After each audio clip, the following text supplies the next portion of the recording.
A few Goldilock Bears podcast with Vincent Cloud. With John Nemitz.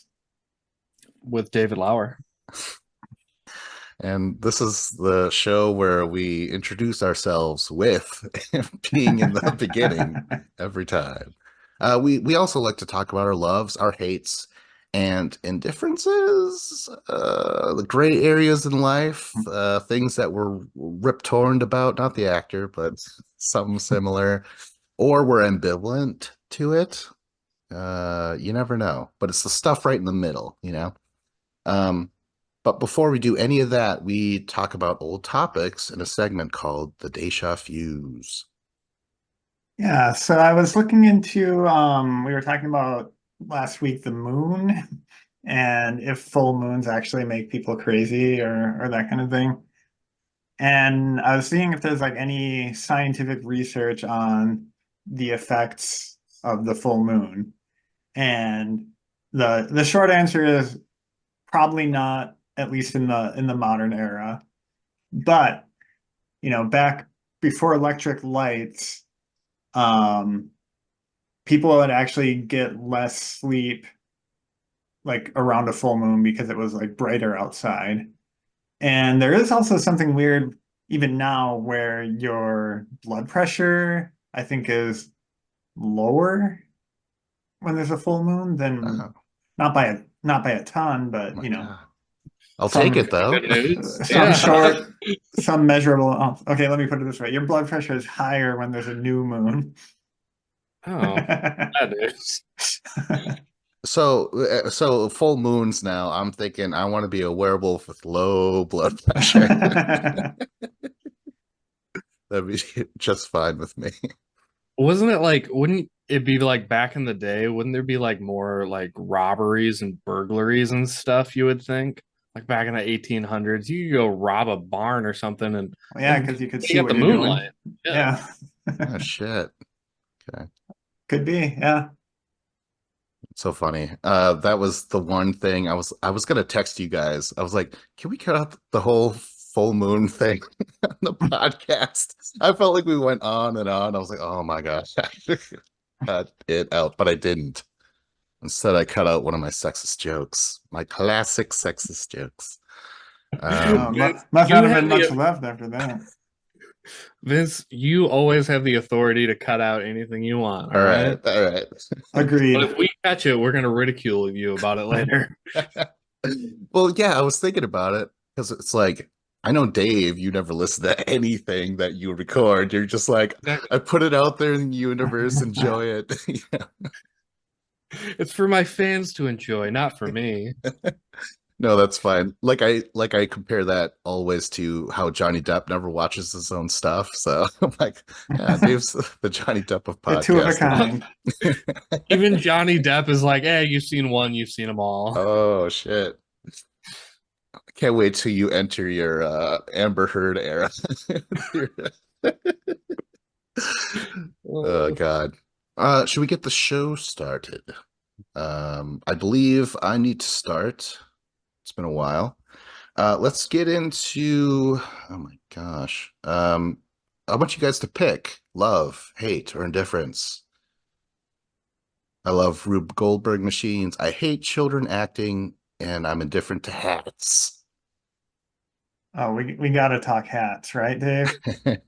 I gotta tell you right now, it's a complete coincidence that I'm wearing. I was like looking at the paper right there. I'm like, "What? You picked hats?" Maybe subliminally somehow I knew to wear a hat today. I swear it wasn't on purpose. All right, well, I'm indifferent to hats for one simple thing. This giant ass noggin. It's huge, and I've known that forever. So hats don't fit on me. Even if I try and buy big ones, it's just like that's a really big hat, you know? It just makes my head look even bigger if I try to, wear an appropriate one. So, I've had some hat envy where I'm like, oh, you look good in that hat. You could pull off that hat. Um, and some I'm like, well, I don't care. I don't wear hats. But I've been curious on what you guys think about them. Um, But I will say though, I did have a hat when I was a kid, and that was the classic fake piece of shit on the bill. You guys ever see that? And it said shithead on it. Yeah. That I've was not my seen that, but I can almost bring it to my mind's eye. but that was my hat. My stepdad gave us all nicknames like Blockhead, Egghead, and I was Shithead. What an honor. So when they saw the hat, they had to get it for me. Okay, so with all these hats, I'm like, well, I like the Russian fur hat, which is kind of, not real fur, but the fake fur hats. I wore those while playing Rock Band with my buddy Eric. We would just like get some beers and wear Russian hats for no reason while we play. I think that would have been our thing as a band, I guess is what we were getting at. Um, let's see here. Oh, the Peaky Blinders hat is kind of cool. The newsboy hat. And I was like, hello, governor, and shit like that. That little thing. It looks kind of nice, but again, I don't know if that's in vogue now with Peaky Blinders and shit like that. And I worn a beer hat, 2 beers, got the hose. That's kind of fun. Um, but I don't understand some hat cultures where like people say like, oh, don't wear a fedora. I'm like, oh, it looks kind of cool. But people always get shit if they wear a fedora. They're like, oh, you're a douchebag or something like that. So I don't know. I'm not really sure how to feel about it. And finally, the cowboy hats. I think cowboy hats are a cool idea, but I don't wear them. And I feel sorry. This is the one last thing. I feel sorry for guys who wear the hat because they're bald. You know what I mean? Like I feel like that's like their image. They're always wearing a hat. They rarely take it off. Yeah, how do you guys feel about hats? I'll let hat wearer Dave go. You touched on a lot of things that I want to get there. Like your last point, I wanted to bring that up too, because I own hats, but I rarely ever wear my hats unless I'm like outside and I'm going to be in the sun and I want to keep the shade out of my eyes. Because that was always what I was taught was the purpose of a hat to either keep your head warm or to keep the sun out of your eyes. So I like to wear them for that purpose only. However, they also have the purpose of if you're having a bad hair day or like the balding crutch, if you have a bad hairline or you're getting a little thin up top, like yours truly. So but the thing is like I will wear them for that, but I try not to because I have friends. I'm not going to name names, but Vince, you might know one of them, but he always wears a hat all the time. And I feel like he's just trying to cover up his thinning hair. But like, I feel like you just got to show it off proudly. Like, yeah, I'm getting old. I'm not afraid of it. It is what it is. Oh God, now you Um, ruined Is it. what it is. You ruined it. I was with you 100% until you said that. one thing you mentioned about the fedoras, I was in a concert in Colorado, like 2014 or 2013, and we got there early. It was at Red Rocks, which is like a really famous venue. It's like on the edge of Denver. Um, and we're sitting down and it's like hipster central in like 2013. And there's so many fedoras. Like we were counting them. And like after we got to like 20, it was just like, oh my God, this is douchebag central. The fedoras had such a bad name. And honestly, because it caught like wildfire where it was just like trendy and everybody bought them and they all thought they were different and cool, and it's like no, you're just copying everyone else. There's nothing different or special about it. So I always hated on those people. But one more thing I'll say is my favorite type of hat is from a movie, and it's kind of like a cowboy hat, but it's a little variation of it. It's the hats that they wore in Tombstone, where it's like a flat build or a flat bill on the top hat, where it's kind of like the Undertaker, the wrestler. He Oh has like one of yeah. those where it's all black. It's got flat brim. Maybe that's what it's called. But those are my favorite style of hats. They just look badass. I've never owned one, but I've always dreamed of owning one. I could, I probably couldn't pull it off, but maybe if I get one day. Yeah, so I'm not currently a hat guy. I've been a hat guy at different points in my life. Um, I always see people wearing a cool hat in a movie and be like, I should wear a hat like that. And then I'm like, no, I would not be able to pull it off. And then I abort that mission. Um, I I do like a hat for going out in the winter, cover my ears and whatnot. Um, but typically take it off once I get inside. I should wear a baseball cap in the summer because my nose always gets sunburned. Um, I could also wear just a little nose hood to accomplish the same thing. I think that also would be fine. How do you guys feel about turning that bill backwards so you could talk to the kids? Yeah, there you go, Dave. Oh my uh, gosh. well, like, so I used to always wear a hat when I was in my early 20s. And what I would always do is I would go to the bar and my hat would be straight. But then somewhere around like beer 6 to beer 8, suddenly I would have confidence and I'd be a backward hat guy. And then I'd just be rocking the backwards hat. But it's like I had to drink and like get that confidence to become that person because I couldn't walk out of the house like this. Like, I don't know. There's Talking What about el- the backwards hat and the purpose being to keep the sun out of your eyes. I always like the pictures of the guys like at like a baseball game or something wearing their hats backwards and then like sitting like this, like squinting to see the games. okay, so how did you guys feel when the hat brim went from curved like Dave's to flattened? Do you remember that? I mean, it's still hated those. around. I don't like them. They're just, you know, these ones. I can't stand it at all. I don't know. They're so big anyways. Like they're just I always like smaller hats. I don't know. This was like the way you wore a hat in 2004. So that's to me, that's the way I will just wear it that way forever. Do you think you look like all the other dads out there now? Because like, your age, they're all stuck Probably in that because time. it's got like the netting in the back, which is like the kids nowadays, they want the cloth all the way around and it's like fitted. Yeah, that's right. Okay, I kind of like this one thing that they did where they would leave the stickers on. Did you see that? I I've I done liked it. Oh, did I you? did, yeah, I did with some like sports hats that I had for different like baseball teams or basketball teams. Shit.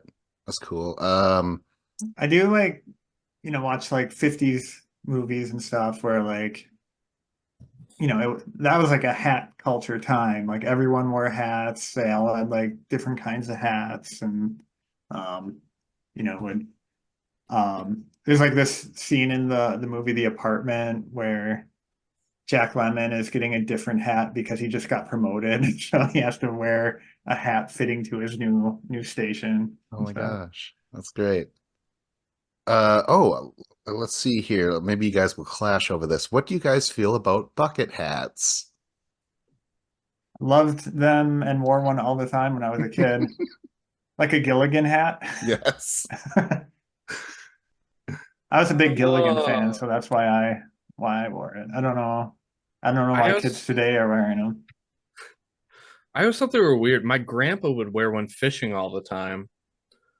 And yeah, it was just like that Gilligan hat. I don't know. I always thought it looked weird looking, and it was I don't know. It's just something an old person would wear. That's because I only saw my grandpa wear them, so I was like, oh, that's weird. Yeah, Grandpa. When I first met John, he would be sporting the bucket hats at the bowling alleys and shit. I'm like, so that's John hanging loose, huh? Oh my gosh. Anything else about hats? Oh, you know the furry hat? You can't help but look dumb and silly when you undo the flaps and they fall there. Yeah, it is impossible. And speaking of the bill, I wish I had a hat here to show, but that was always goofy. And like the flat thing that was kind of goofy back in the day, and now it's stylish. What about the bill that's put up like that? Remember that look? No, do people do that? Yeah, that was a thing. The kid from Honey, I Shrunk the Kids, he Oh. put his bill up. Do you remember that, Dave? Yeah, I vaguely remember it. I remember like trying to do that with my Do hats. it now. Yes. And then I feel like I would wear my dad's hats and I would do that, and he would yell at me and he'd be like, "You're gonna ruin that hat. Don't do that." I cannot wait till that comes into style. The up bill or whatever it's called. That's great. What like I always when I think about hats, I always think of the movie The Sandlot, where they're all playing baseball and before you come and play ball, you gotta have a mitt and you gotta have a hat. And like that was those were the two requirements. Yeah, but he had okay, I always felt bad for him because his bill was huge. Was he wearing his Uh, stepdad's or what was he? Why was it like that? I don't know. It was just a weird hat with a long bill on it. See, I And hated then he that. was also wearing like a button-down shirt or Oh something. yeah. Like, we're gonna get you a t-shirt. What is this? I don't know. It just feels like that's something that would happen to me if I tried to step out of my comfort zone and wear a hat. They're like, that bill is huge or something. I don't know. It just seems like I'm always kind of like quickly put into my lane if I try and step out of it. Uh, whatever. Segue Society holding you challenge. back. Yes. Hats off to that topic. Let's throw our Can we move hat on into another topic. Yeah. Tip of the hat to you. Tip of the hat. Oh yeah, I like that. I would wear a cowboy hat if I could be like, ma'am. Yeah. Oh yeah, that's the Oh stuff. yeah, but like isn't the like fedora tip thing like shorthand for like a um You could say like it. no, I'm just trying to think of how to say it. Like what kind of guy? Like like the overweight, neck beard, having nerd guy, like Milady, like tipping his fedora.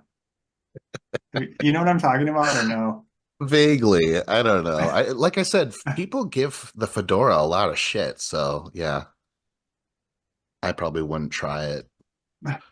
Oh, you When mentioned you were the winter describing him, hat. Go ahead. I was gonna say you kind of the what you're describing kind of reminds me of the guy from Blues Traveler, the lead singer who plays the harmonica. It's not fat anymore. He's not. No, we had like a stomach staple or something like that. I bet Yeah. he's not as funny either. You know what, Dave? That's funny. You should put on weight. Become even funnier. I know.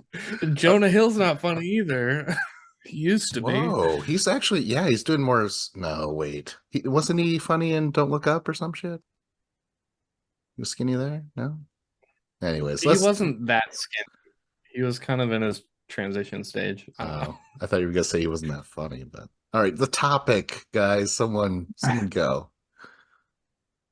I Anyone. can continue the indifference train if you want. All right. Um, I am not completely sure of the accuracy of the news, and I'm not like saying like, oh, mainstream media is lying to you and all that stuff. Like I do think the mainstream media is the best we've got, and it's usually right most of the time. But I do also feel like when there's a topic that I know a lot about and they cover it, they're like, it's never like completely on point. Like there's always like, well, that's you got the gist of it, but there's like a couple details that maybe don't matter, but they could have been tightened up a little bit or whatever. Um, and I don't know if either of you have noticed that as well, just in like stuff that gets reported that you just happen to know about and you can actually fact check it or whatever. And again, I'm not trying to say like, oh, don't trust the news and all that. Like I know there's a lot of that kind of misinformation out there, which is why I guess it's an indifference for me to even bring it up. But like I work in tech, and I'm sure there's just a lot of complex details that you don't expect a reporter to necessarily like know the nuances and stuff. And I'm sure that's similar in like the medical field that, if you're talking about a new procedure or a new drug or something, like there's probably some nuances to it that the average reporter isn't going to understand to get accurate. Um, yeah, what do you guys think? Hmm. I don't know. I was this was one of the few things I didn't do research on. I'm like, I'll wing it. I think I think, but you brought up like, yeah, how could they know the enough details to satisfy you as someone who does know about the topic? Maybe that's what it is. I don't know. Because you said maybe some things aren't as important. Like, like sometimes they'll come to show up at a powwow and film something like this is this or whatever, and you're like, yeah, I guess, yeah. But it's not like I don't. It feels like it's not hurting anyone to not get 100%. But I don't know. It's very touchy. Yeah, as soon as you brought this up, I'm like, oh boy, this is a big thing, isn't it? Where they're like, oh, this is the far left and this one's far right and shit like that. So Yeah, and that's not even what I'm getting at all. It's just like, people trying their best to get it right and getting it mostly right, but not always. yeah, I'm curious on like how many people are just researching and fact checking and like are the person that says these things on the TV, are they actually doing the research or just reading what's being given to them? I have no idea. Yeah, it's a good question. I feel like the field reporters are maybe doing more of their own research, and maybe the anchors are kind of more getting stuff fed to them. But I'm only basing that on like movies and stuff. I don't know if that's actually how it works. What do you think, Dave? Like I feel like a lot of like what happens is like if you're watching like a 30-minute news show, or if it's, like your local news, like the news stories are kind of terrible because they have so many different segments and so many things they're going to talk about that they just like condense it down to like 90 seconds that they're talking about a topic, where it's like the topic is like a very large topic. And so like if you were to watch like a 60 minutes or something like that where they have an entire hour like a dateline and they really dig into the topic, then you're like, oh, okay, you can actually like learn something about what they're talking about and get like a full perspective on it. But like when you watch like a 30-minute news thing, you're just getting like a little bit of the story and like what they think is like the main parts of it. So it's kind of a sucky way to do news. Yeah, you're right. It's almost like hey, here's the thing you should go look into later if you're interested in it. Yeah, I and like with the political side of things, I feel like so many, it's not for every topic, obviously, but depending on what network you watch, you get like that spin politically, where it's like they don't even like really care about like the journalistic side. It's like they're just trying to push their narrative on like how they want you to perceive what happened. Like, because one channel will say, well, this is a good thing that this happened. And then you watch the other channel, like, oh, this is a bad thing that happened. And it's, it works on both sides, and it's really tainted the news, where I won't even like watch the news really. What I'll do is like you kind of just have to do your research on everything. You just have to go on the internet and you have to read like this like three or four different articles on it. You have to look at the people who are being like naysayers and disagreeing with everything on both sides, and then you have to like form your own opinion off of all of this different perspectives. Right. And then it's also hard to do that without then yourself engaging in like confirmation bias and just like, oh, well, I found one article then that agreed with what I had already thought, so that must be it. And yeah, like even keeping yourself honest then is difficult. Oh yeah, for sure. I saw something that I thought was really funny. They were talking about the fact checkers, and it was like you go to the fact checkers website, they they'll like take like a tweet that somebody posted and then be like, this is false, this didn't happen, which like yeah, there's a million things that people post that is like not true at all. And then they'll say like this newspaper reported like this and this is what actually happened. But then you can go to another fact checker page on like the same website and it's them showing something from that website that they used as a reference for the truth that was wrong. So it's like it's just like a giant circle of like can like it's impossible to always be right, and there's always I don't know, there's just so many like weird perspectives and like or different perspectives that it's like it's hard to 100% peg down what the truth is on anything. I've seen a lot of video essays, and maybe that's what the news should start doing. I mean, if they're not doing it, but I don't think so. Where like it's always like they show footage and they show at the bottom, this is excerpt from this, this is from this website or whatever, works cited, right? Maybe that's what they should do more of. And it'd be interesting to have the option like like keep your topics up as you talk through them. So like say there's like a grid to the side and you have all these things, all these topics, and then maybe you could go on the website and where they go deeper into those topics, the stories and stuff, and then even more works cited. So maybe something like that, because there's plenty of YouTube videos where I'm like, oh, this is put together really well. Maybe the news has to start checking out those YouTube stuffs.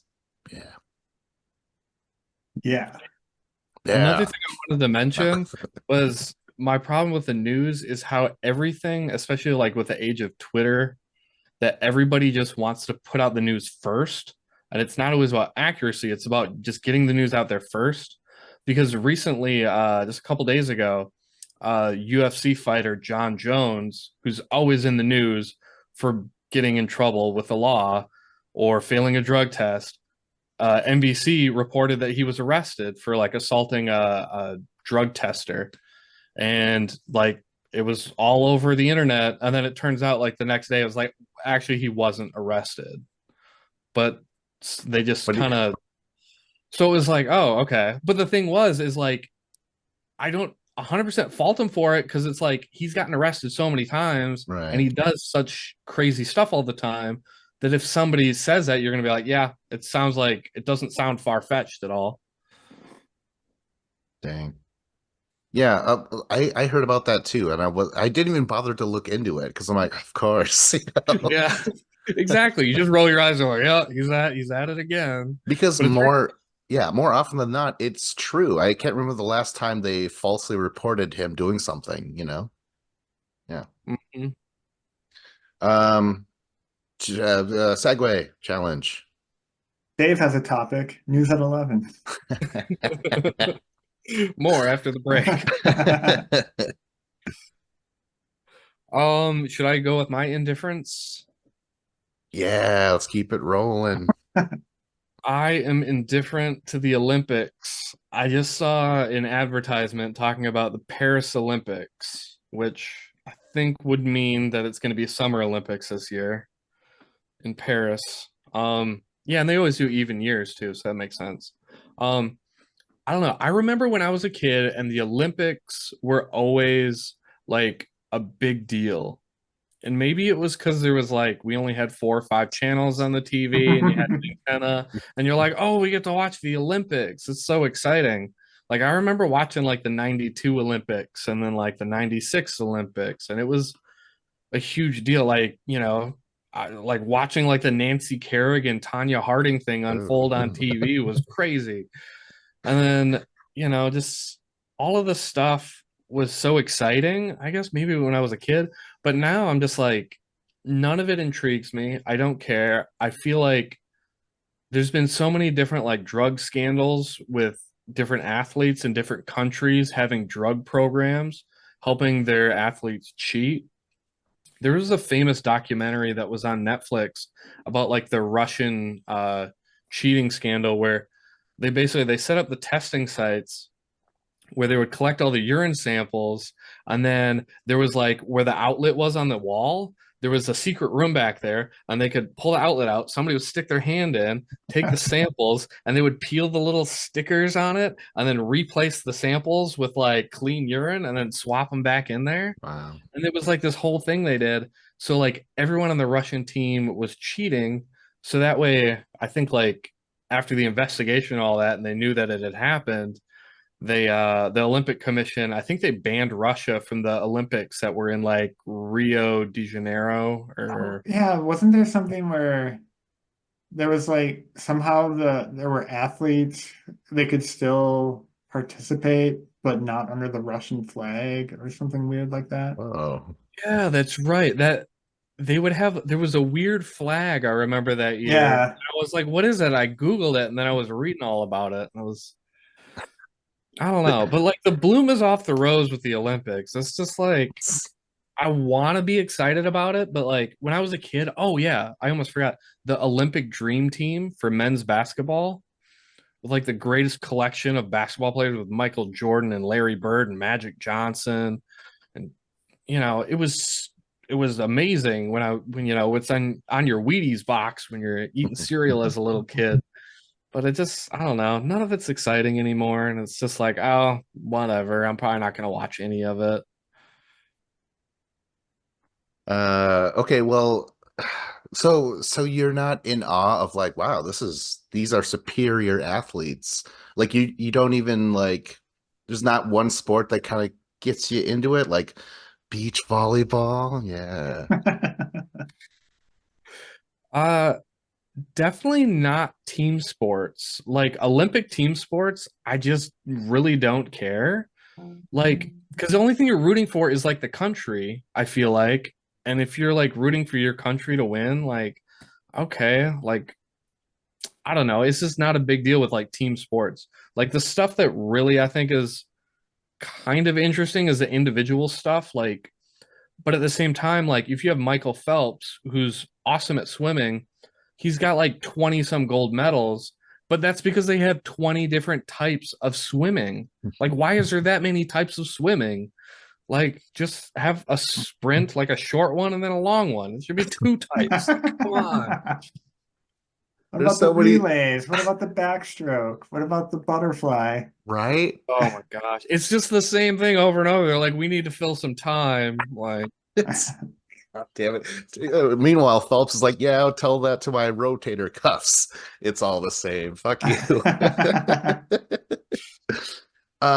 Okay, but what about um like you have some favorites from like UFC, WWE, like Kurt Angle, he won gold, I believe, right? For UFC, Yoel, DC, and Rousey, aren't they all medalists? Maybe not gold, but definitely medalists. Yeah, you don't. I think amateur wrestling is probably one of the cooler individual sports All right. Yeah. because it's not just a race where you're timed. So, and you're going one on one with an opponent, which is really interesting. Um, I mean, the problem is like the judges, like, don't get me into the judges, but like the judges are almost never fair, especially if you look at like figure skating and stuff like that or gymnastics, where like I remember back in the day, like when the Americans would go, there was like a big, remember that tiff between like the United States and France, where like George Bush was the American president and whoever was in charge of France, they didn't like George Bush. So like when the Olympics came around, they'd like, and it was an American skater, they'd get like 9.5, 9.6, 9.7, and then it'd be the French judge and be like 8.8. And I'd be like,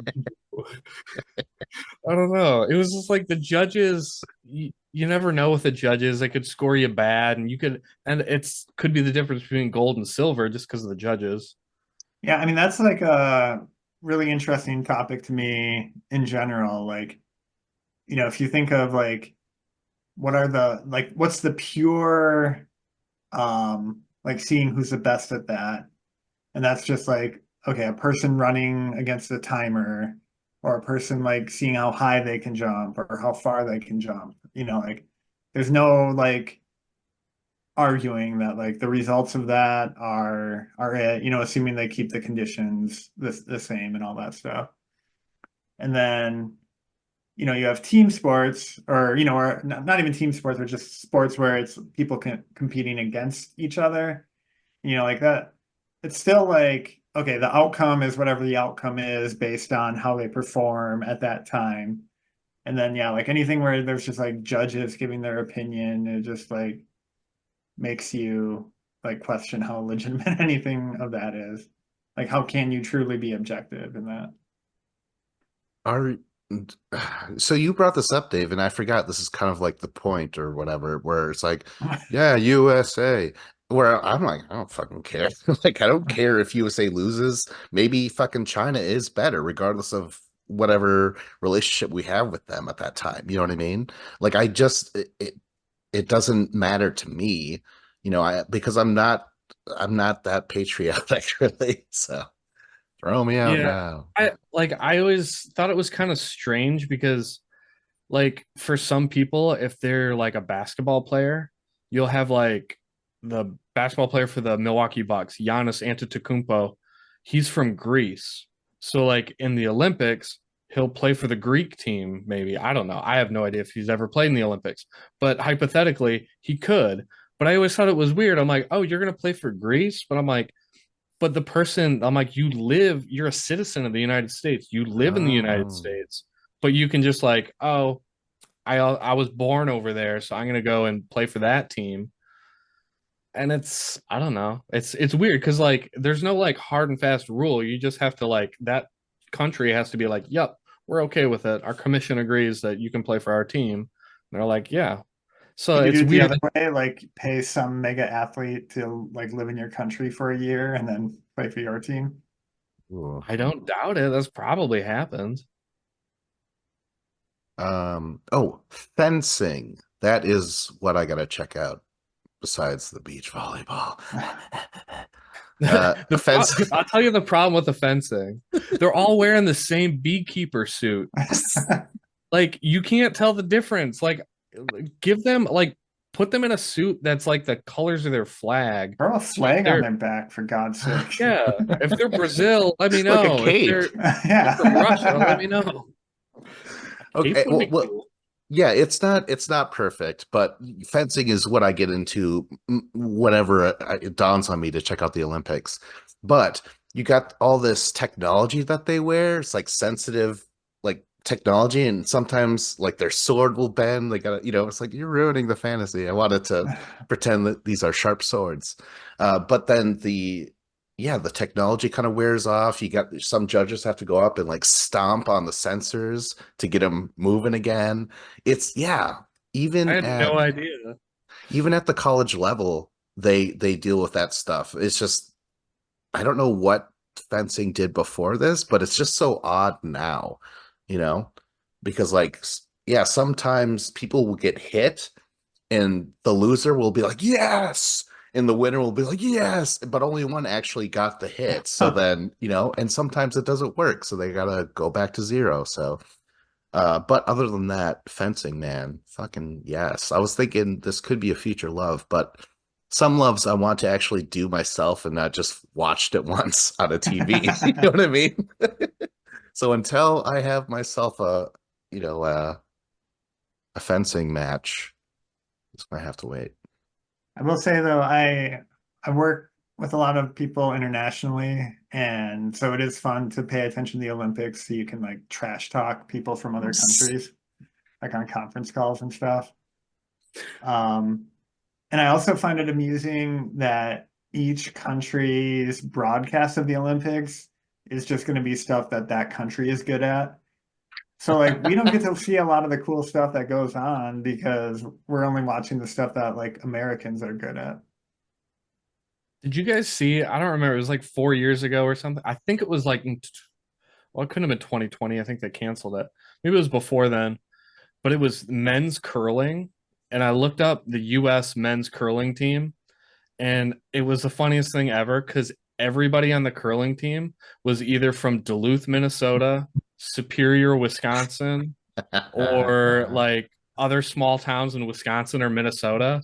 And I'm just like, this makes sense. And like all the dudes had like handlebar mustaches, like it was big giant beards, and they just like were Wisconsin drinkers who would just hang out at the bar and play horseshoes or curling. That's great. I felt like they really represented their country well because I'm like, yeah, those are the type of dudes who play curling. Heck yeah. Do you guys hear about Olympic Village? Where like, they don't they just like reserve all these hotels and shit or wherever it's going to be taking place, and then like notoriously like all those beautiful athletes all fuck each other. And there's like a big like boom to the condom industry or whatever. Thank God. Although really they shouldn't be using them. They should be creating superior babies together. Oh my gosh. But yes. Okay, so I feel like that topic took second place. Oh, shots fired. Because I'm trying to say above that is another topic. But I will go getting gold. Let's see here. All right, what do you guys want? Love or hate? Let's do hate. I don't want to end on a hate. All right. Let's see here. Hate. Oh, I hate children acting. They can be talented, sure, but it's the cost. What happens to these poor little fucking kids, man? Innocence lost. They don't have a proper childhood. They don't, it's all business and shit. I was going to bring this up before, but now there was Quiet on the Set. It's a documentary. I think it's on, I don't know, Hulu, maybe? HBO, I think. HBO? Yeah. Or Max. I don't know. They all bleed together now. It's like- Netflix, YouTube, Oh, God. Apple TV, Shutter. Tubi. Fubu. Oh God. Okay. So, Maybe. anyways, quiet on podcast. Let me finish this topic. So, quiet on set. I didn't even have to fucking watch it. It's like you hear about this shit all the time, or it's implied that yeah, there's like fucking pedophiles and gross people. Even if you're a grown up, you're gonna face that shit. So, children should not be getting into this. I feel really bad for all that stuff. Fucking Judy Garland. She was fed pills. She was a pill head. They were like, all right, Judy Garland, you got to take these pills, see, and sing the song with a lion and shit like that. She's like, okay, that's where a lot of their performance came from.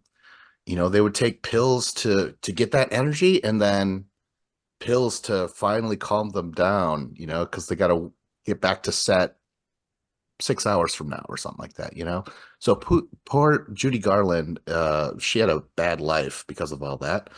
Macaulay Culkin, he had to emancipate his own parents because they were taking his money and shit. I mean, how horrible is that to realize about your own parents at such a young age? Corey Haim, fucking sexual abuse, fucking Jake Lloyd, how much shit he was given for Phantom Menace, yeah. even if he might deserve some of it. You don't do that to a fucking kid, man. And then, okay, God damn it.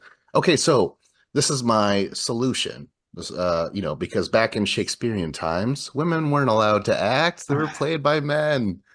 I suggest perhaps now we have the de-aging technology. You make Robert De Niro play the little kid. So, Is that you, Santa? Something like that. Just like we have to figure out a way where we don't let children get into this business. Like there's so What even about the movie Clifford with Martin Short? yes, yes. They didn't even de-age it. Oh my gosh. That was so awesome. Uh, but yeah, what do you guys got to say about it? Haley Joel Osment seems to be okay. Well, again, those people, they like Frankie Muniz, Seth Green, they're like, we are the lucky ones, because they were like, we have friends that haven't had these terrible interactions and stuff. So they are always quick to say, like, yeah, it does happen. So that's terrible as well. Like they're just, it's gross. Was it like Corey Feldman? He's been saying for decades now, like the abuse he like went through when he was a kid, like a child actor in the 80s. And everybody always just like, you're crazy. You're just bitter because you can't get any acting jobs Oh my God, anymore. Jesus. And like people were horrible to him. And as it turns out, like he was right, like about everything. Um, I thought this topic, I didn't know we were like going down this path with it. I thought we were just gonna shit on like bad child actors. Because I'm just thinking in my Because he's head, got I'm a like, look, list. I'm like, I got a list of movies with like really bad child actors in it where I want to rip into these kids for being terrible and be like, come on. I do like I was just the movie I watched, would have been great if I would have remembered. Was Pet Cemetery, the original. Where there's Oh. two kids. There's the older sister and then the little baby boy. And the baby boy, like, he gets run over by the truck, and then he gets buried in the pet cemetery, and then he comes back to life, and he's like bloodthirsty and trying to kill his mom.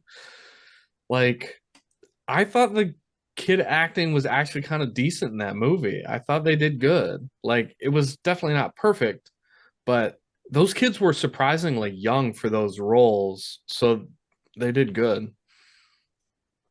Yeah, but what's that guy doing now? You know what I mean? Like even if he's well adjusted, he's certainly not working and getting that money that he used to. Like even that must be fucking weird. Like, people know you and you don't work anymore and shit like that. Yeah, I always felt bad for like some of the kids who were on like sitcoms.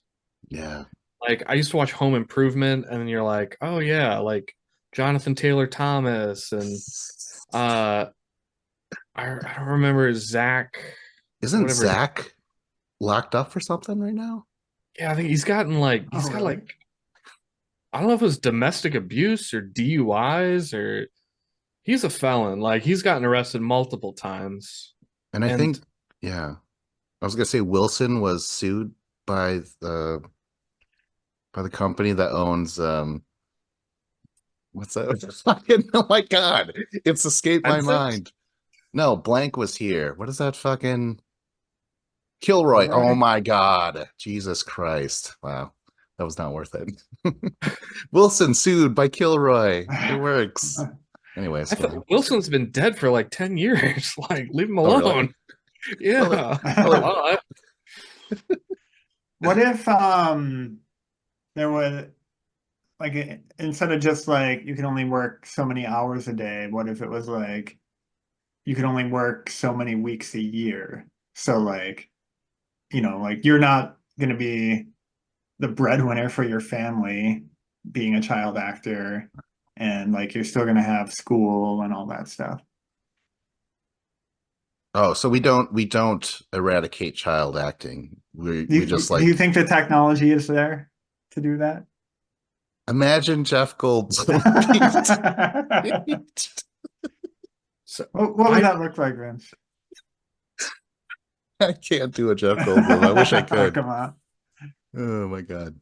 Um, wasn't there wasn't there a like for the show Full House with those kids, wasn't the fact that Mary Kate and Ashley the Olsen twins, wasn't the fact that they were twins like them trying to get around child labor laws? Because they're like, a child can only be on set for so many hours. So they're like, but now we got two of these kids, so we can swap them out, and then they could record more episodes and film more, and it was more profitable and easier on all the other actors because they had two kids they could swap in and out. Yeah, they turned out great. Damn it. I don't know. Okay, so that's another solution where it's like, yeah, have them work for maybe a few weeks a year or something. Like a summer job, you think? Like Yeah, sure, that sort of something like thing? that. Yeah, okay. I don't know. I still think it's dangerous. I mean, like who knows? Fucking people lose their mind when they become famous at any age. You know, I just think it's very bad for a young budding mind. Yeah, and they need to have like some kind of third party, like if it's not the kid's parents, some kind of like third party person to chaperone these kids and keep the fucking creepy directors away from them. Yeah. Yeah. Uh well, bad child actors. Name another one, because there are some. You know, they're not angels out there. You know, there are some bad actors. What about that fucking kid from Jerry Maguire? He's like, you know, the human head weighs 8 pounds, like that. You're like, What's his what? name, like Lipnicki or something like that? Yeah, that fucker. I related to him. Oh, did you? Yeah. Would you just quote random facts at future stepdads? Probably. It's like the Gavin character that Bruce McCullough would play on Kids in the Hall. Wow. Yeah. Well, see, it can be done. He played a child just perfectly fine. Yeah. I mean, honestly, just like you feel like the We need de-age more them. adults playing kids in dramatic roles. Well, spoken like a true fucking politician.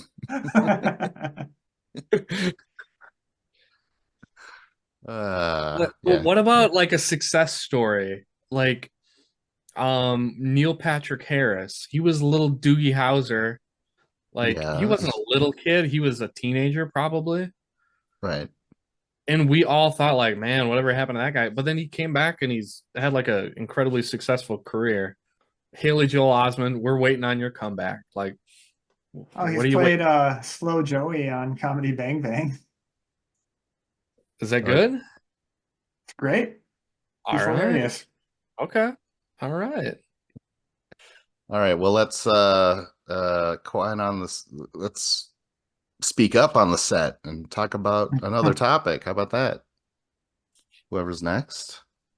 Yeah, I'll go next with my hate, which is the way advertising and whatnot is incentivized on the World Wide Web.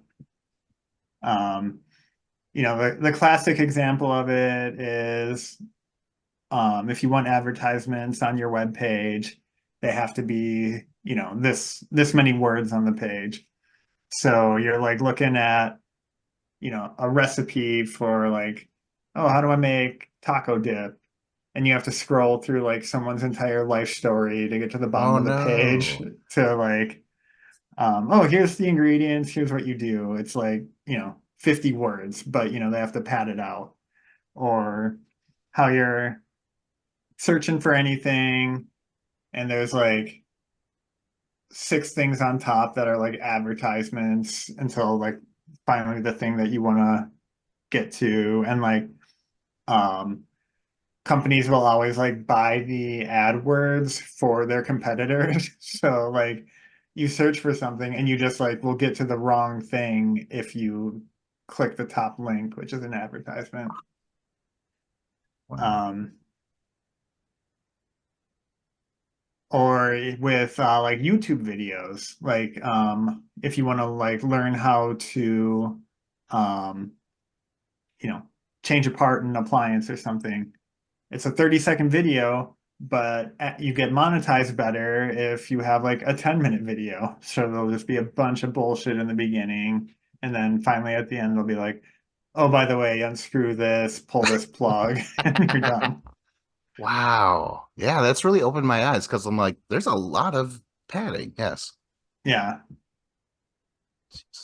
Did you bring this up because you yourself are dealing with this, with the few Goldilock No, Bears I have no intention of .com? trying to Oh God. monetizing a few GoldilockBears.com. A few GoldilockBears.com will be wide open and ad free for people to get to a few Goldilock Bears. Podcasts. Your favorite podcast app. Yeah, when you wrote this down, I was like, I have no idea what that means. So I don't know. But when you brought up like, oh, you just want a simple instructions or recipe. Yes, exactly. I ran into that as well, where they're like, oh, me, my family, we do this. And then they'll go a little side thing about their son for no reason. They're like, oh, but I digress. And you know what I mean? And you're like, what is this? That explains it. Wow. Yeah, I actually ran into a real example of this after I sent the topic. I was at my in-laws, and my mother-in-law was like, how do you make finger jello? And I'm like, what the fuck is finger jello? And I look it up and it turns out it's just like you take a jello packet and then you put extra gelatin in it so that it gets stiffer or something so you can like pick it up with your fingers. But to get to that, yeah, there was like literally like this 5 paragraph thing that someone had to tell me before they could like just say like add extra gelatin to the normal recipe or whatever. It was so dumb. Yeah, I've noticed that on YouTube with like even stuff that's like just like video game stuff. I'll watch like video game content where they're like talking about like the news, like Call of Duty, where they're coming out with a new game and they're talking about that. But the video is like always 10 or 11 or 12 minutes long because they got to reach that threshold of that length. Because I'm like listening to the video and they'll make like a new video every day or two. And I'm watching it and I'm just like, this guy's been rambling for 4 minutes saying the same thing over and over. And I couldn't figure out why. I was like, oh, they're killing time. They're just filling time with this bogus stuff. But yeah, I've always like tried to find a good website for recipes because they're always filled. Any website is filled with tons of ads. Even stuff on Facebook. If you follow certain pages, it'll be like, oh, get this recipe, and you click on a link and it'll take you to a different website, and it's just filled with ads, pop-ups, and it's just the worst. It ruins the experience. It makes me unfollow and block tons of different accounts on Facebook. If you ever post anything that's a link to somewhere else and you don't just tell me the recipe flat out, I'm not following you. Unfriend. Yeah. Holy shit. Okay, well, I like to watch I don't know, animal videos, and there's like, oh, meet this horse that got rescued or whatever, And but I'll notice that the videos seem unnecessarily long for what it's supposed to happen. They're like, watch this horse, dot dot dot, who just got saved, dot dot. Like it's just like, why are you drawing this out so much? And they'll reuse footage but slow it down and then have the words again. And you're just like, so what I do is I just like go on what is it, the little bar thing, and you could see the images. Like, let me just get to the point of this whole video. So that must be it. They're like, oh, we're not going to get paid unless this video is X amount of minutes long. That really explains things. And I don't know, kind of annoys me too, because it's really like always you feel like you're being manipulated. Like, hey, you like stories about horses, right? I'm like, yeah. Well, that's good because I have a story. I'm like, well, tell me the story. I will. You just like they keep on dragging everything No, out. you let me finish. Yeah. About a horse. Wow, that's annoying. But John, so do you know how many words our website would need to have such ads? No idea. Oh shit. All right.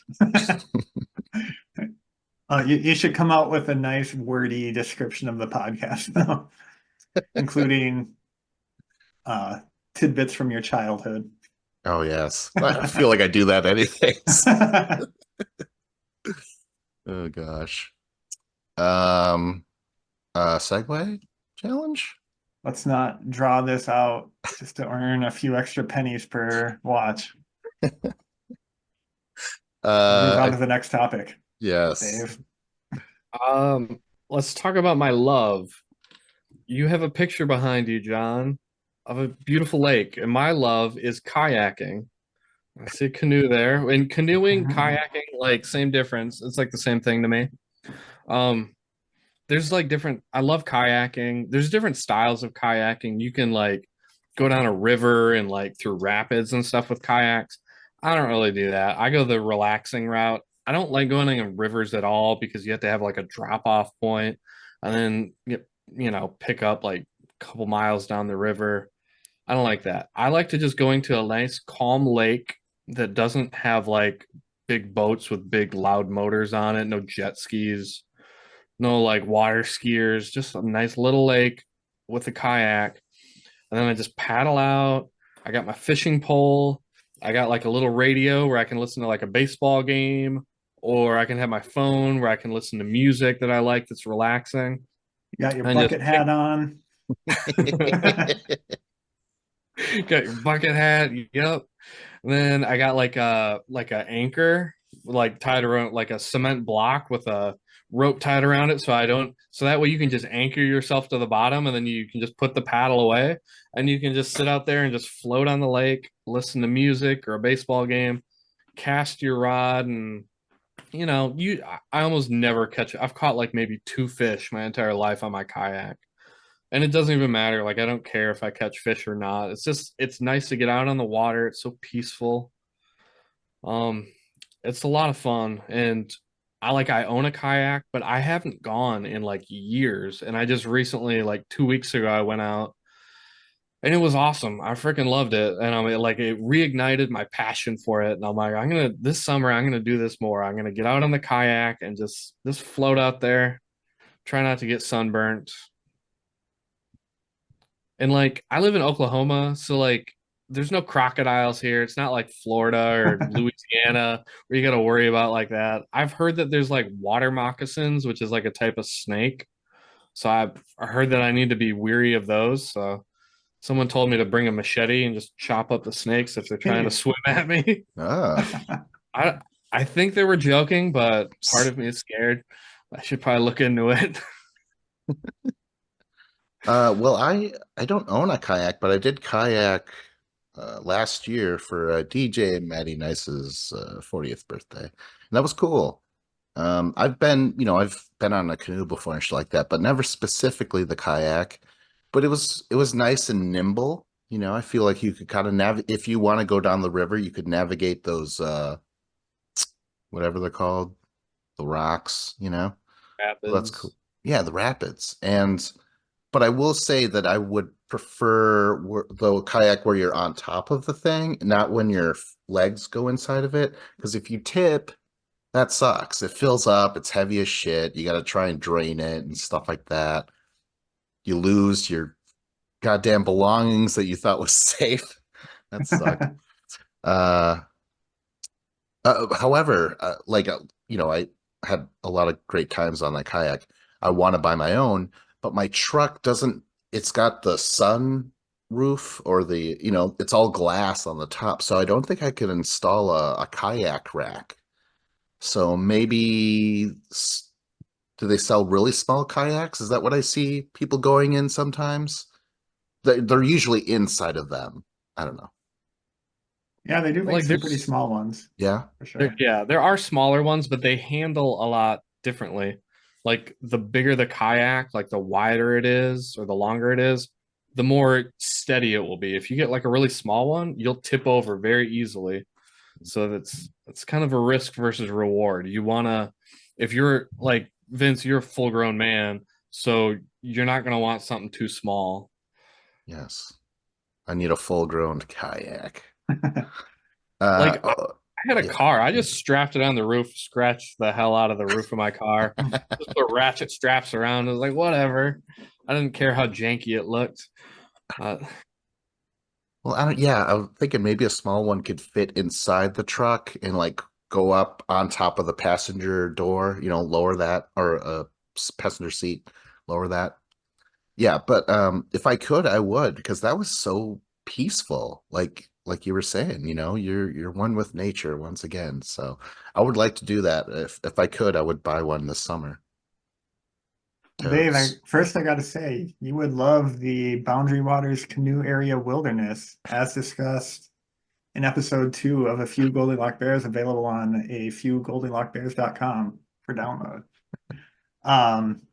But we usually do canoeing up there, not kayaking, although there is one guy who did take a solo kayak up there, and he's like he like built his own kayak, and he's like super into the Greenlandic style of kayaking, I guess is a thing.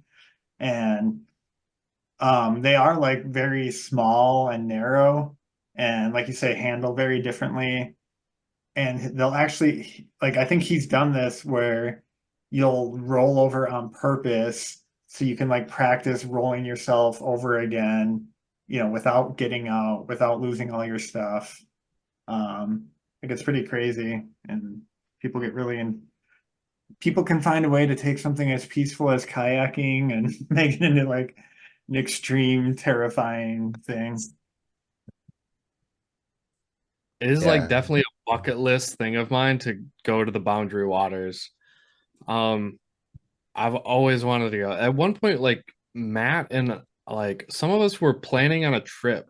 It was like a hypothetical trip, and we made like an Amazon list of like the stuff we needed to buy, and we all wanted to go. And I think we need to like try and revive that dream and get, like cram 8 guys into a cabin for like, 6 or 7 days straight.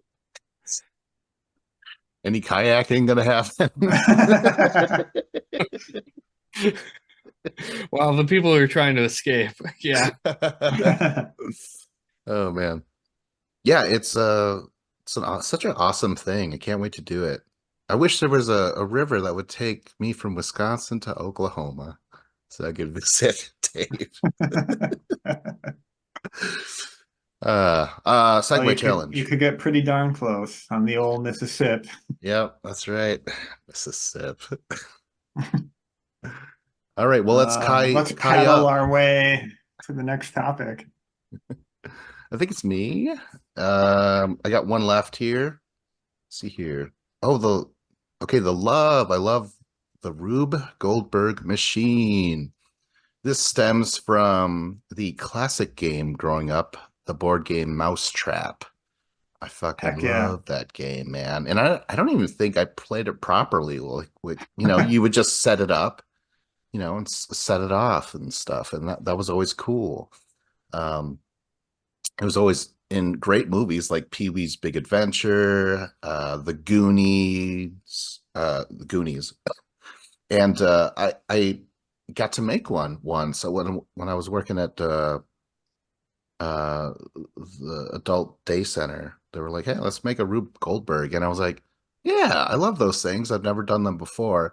And it's just creative. It gets your brain going. Like, how could we make this thing fall and then make that thing fall again and shit like that. And yeah, just looking for little objects and how could we get that to work. And it's just so very fun. And yeah, it's always fun to watch one, even if you didn't construct it and it's on TV and stuff. You're like, oh, that's a clever way to use a toaster and shit like that. So yeah, what do you guys think about the Rube? Definitely relate to the mousetrap comments. I set that game up a ton of times, maybe played it like 3 times ever, like with my family, but spent a lot of solo time just setting it up and watching it happen. Classic shit. Yeah. Mousetrap was amazing. And I do remember like consciously being like, how do you play Mousetrap? Like what are the rules? And I was like, I don't know. Like I always just opened up the box and like set it up, and then you just flip the little thing, and then the dominoes would fall, and then it would hit the ball, and the ball would go down the stairs, and then it would trip this, and it would hit that. It was awesome. I saw one in a movie once, and it was so entertaining because it was just like a guy, and he like flicks something, and it's always like there's always like dominoes in it, and then something hits something else, and then all of this like chain reaction stuff, and you don't know what he's doing, and then right at the end you see like something fall, and it hits a striker on a lighter, and then the lighter like flames up, and then he just takes a cigarette and just lights a cigarette off it. And it was just the most long, like obnoxious way to light a cigarette. And he was just doing it for his own amusement.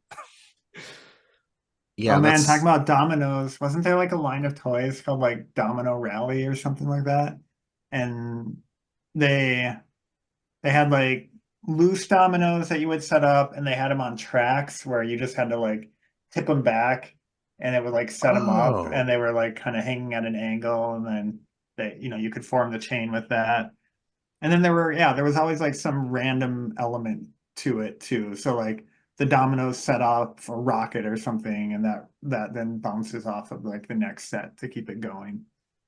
And I had this, I think it was called the Domino Dealer, which was like a little skinny tall car with wheels on it that you would fill up with dominoes, and it would just like drive itself like battery powered and drop off all the dominoes in the right place to like set them up in the chain.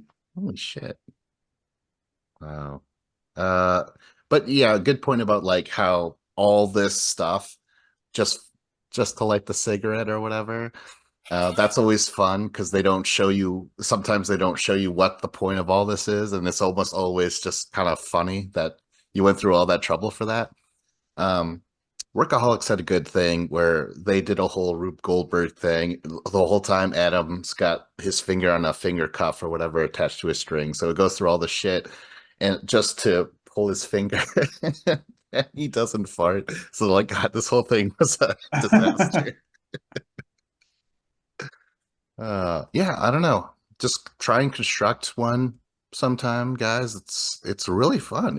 Because you're like, I could build this up higher and like do these things, and yeah, I only did it once, but that seems to be how it gets on the show. I'll paintball one time. I'm like, I love it. I love it, guys. Oh That's God. because you're a Renaissance man. Oh You'll yes. paintball, you'll Rube Goldberg, you'll do all the things. Is that Paintballer's Vincent Cloud?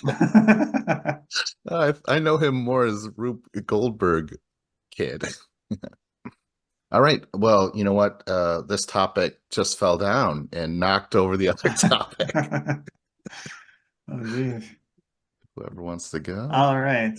I love the Brian Eno album, Taking Tiger Mountain, parenthetically, by Strategy.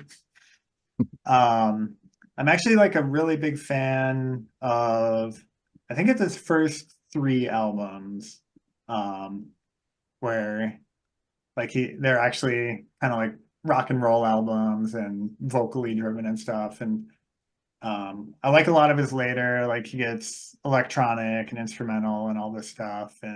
But the those original three hold a special place in my heart. And I feel like Taking Tiger Mountain is definitely like the most consistent out of them.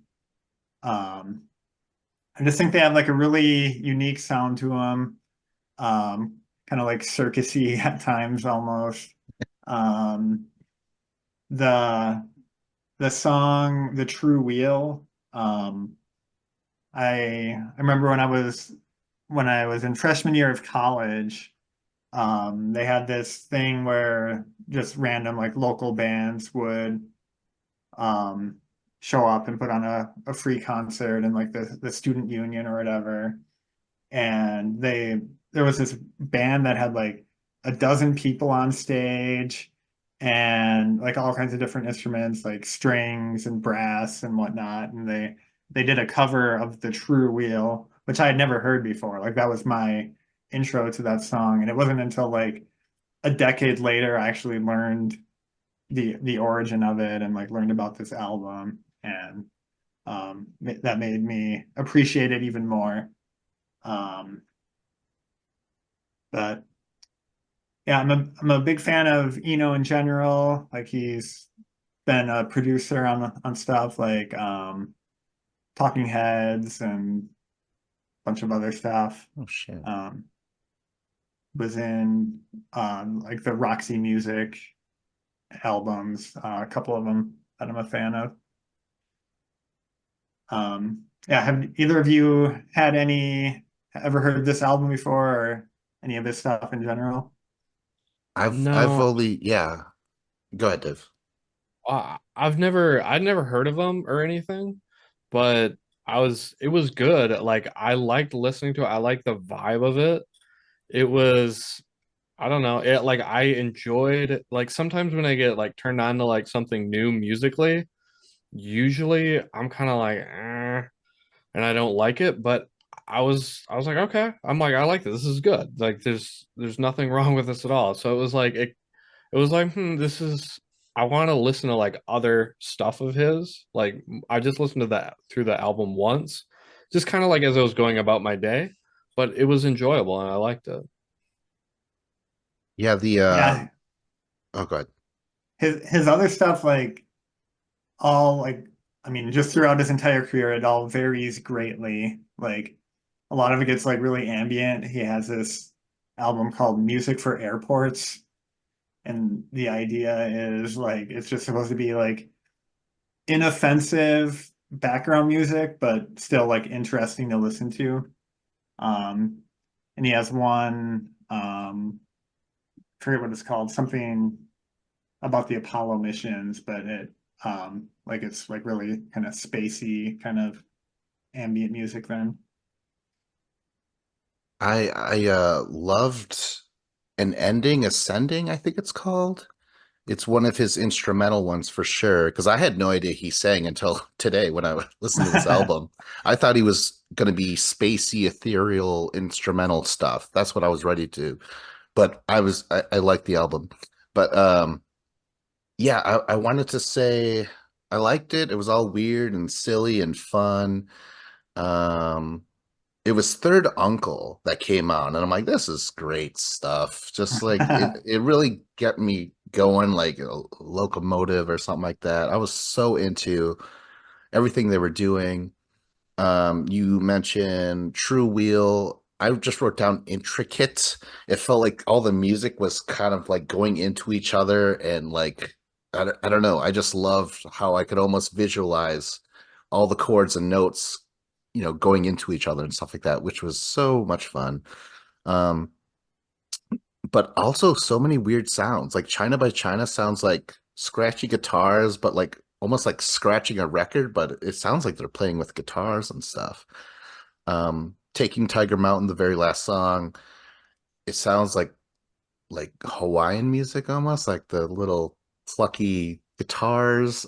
I don't know music. I don't know why I ever talk about it. I don't know melodies, genres, you know, any of that shit.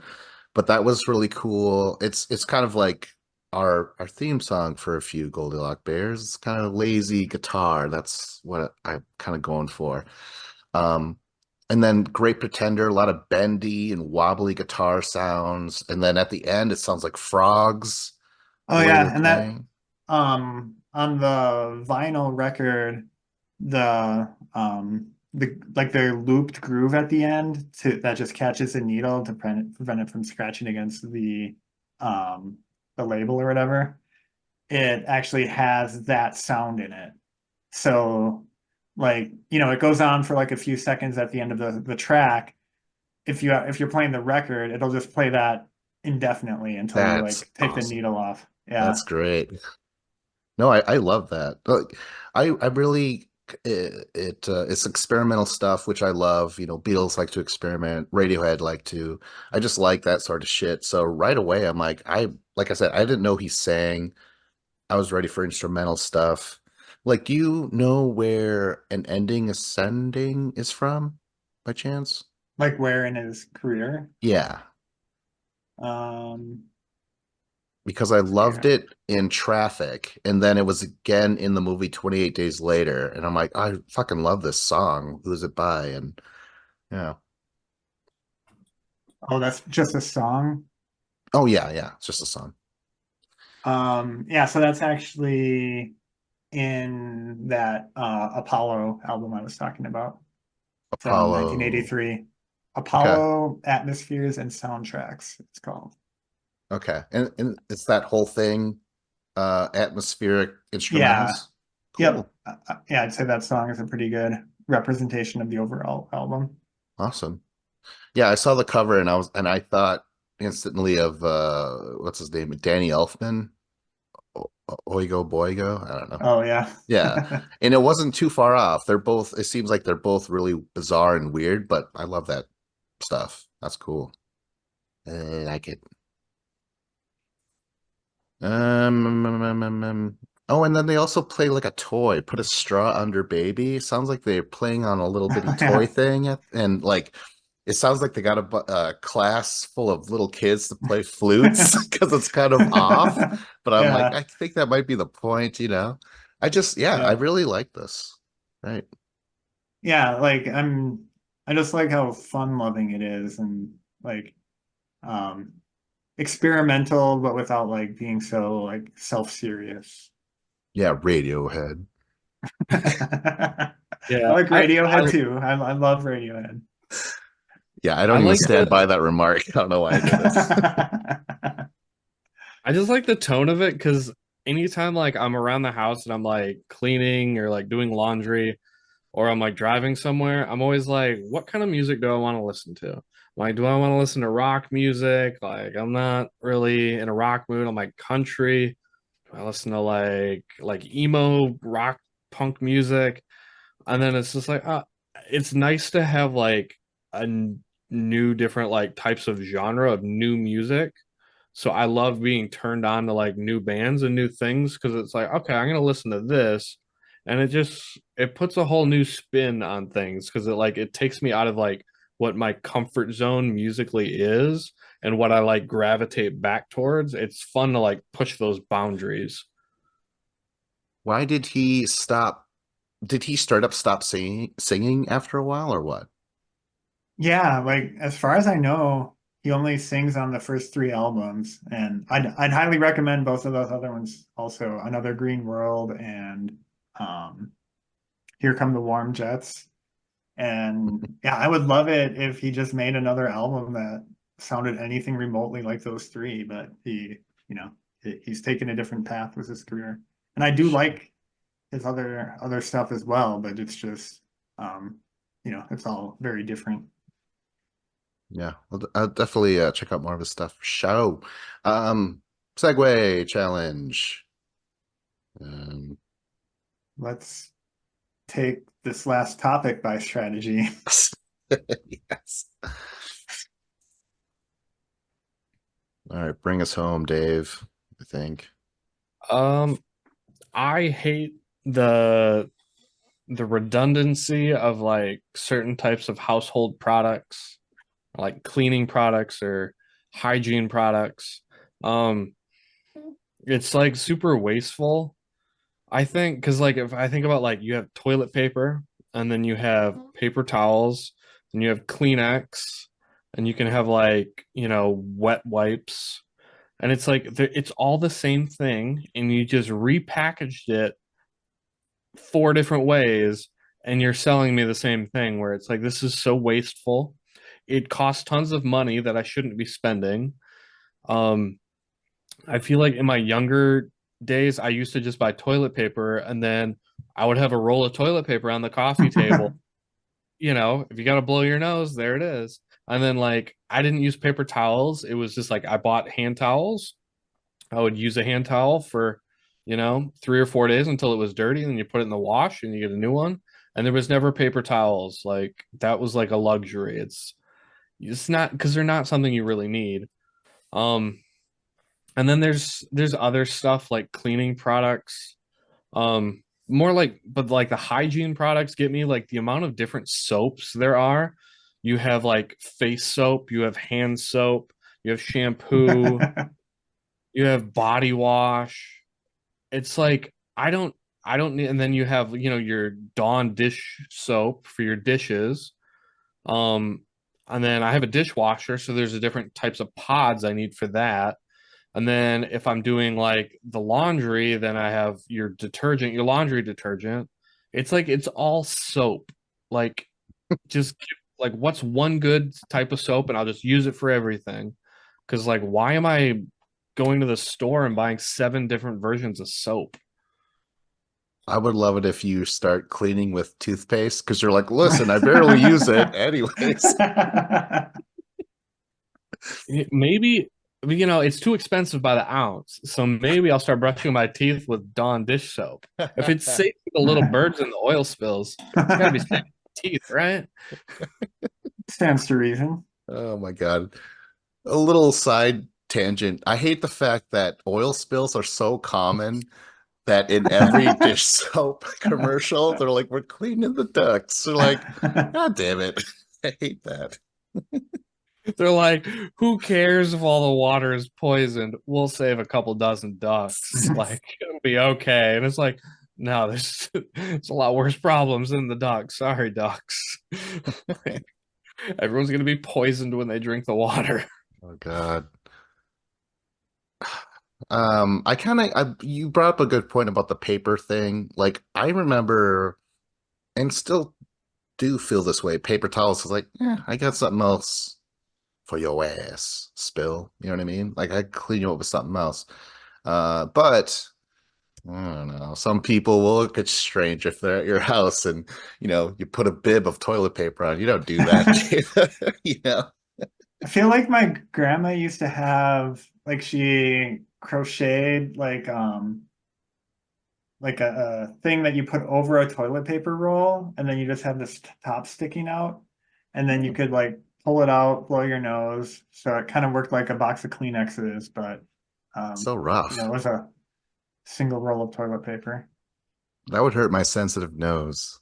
Oh, but yeah, paper towels, don't need them. Use, you know, washable towels for that. Oh, so you're thinking the towels too, huh? Oh Okay. yeah, I totally agree. Cloth Wow. napkins, throw them in the wash. Oh, so are you a handkerchief man? Yes, My gosh. Isn't that like an old dude thing? yes. Oh my gosh. All right. They're not wrong about everything. Yeah, I'm trying to think of like, yeah, all this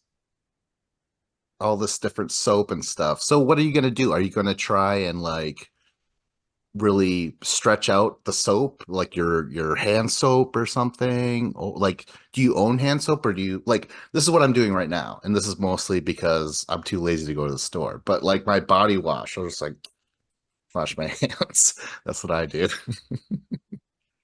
So like You- I use like the Dove soap because it's got like moisturizer on it in it. It's like almost like 50%.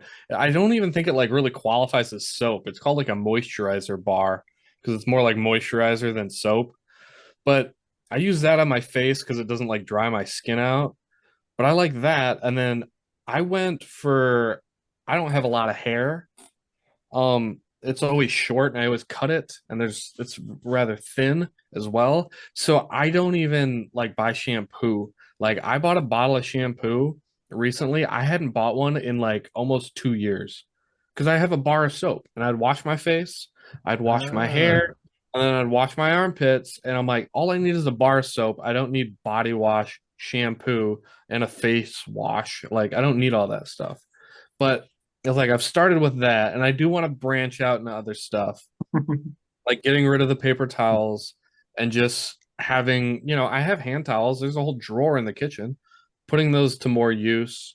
Um, Kleenex, I don't, I don't feel like my wife would want to get rid of Kleenex in the house. Um, I don't think I love handkerchiefs. I did have one at one point, and I would use it like I lost it at some point, but it was really good for like being outside. If I was working outside or I was just outside like hunting or fishing or something, where it's just like you just have it in your coat pocket, and it's like, yeah, it's my boogers, but it'll dry eventually, and then I'll throw it in the Well, wash. the key is to have a lot of them. So, A lot you of know, boogers. yeah, a lot of boogers.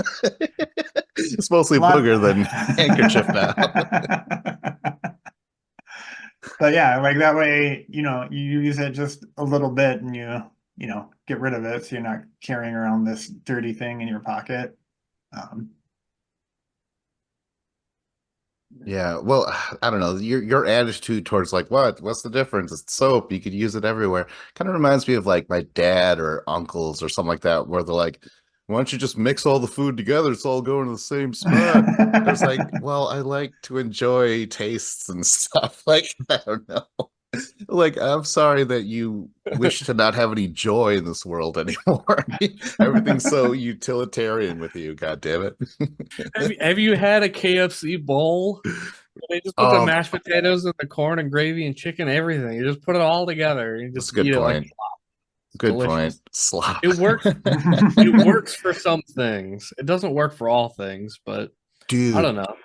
they should serve that in like a mini trough because when you have people go to bars and there's like a beam with like 4 shot glasses and they all take a shot glass with the bar. Do that little trough full of that food. Brilliance. Love it. All right. Well, you know what? That's the end. God damn it, I'm calling it. Like, subscribe, comment. This was a few Goldilock Bears podcast with Fitz and Cloud. With John Nemitz. And with David Lauer. Yeah. With a vengeance.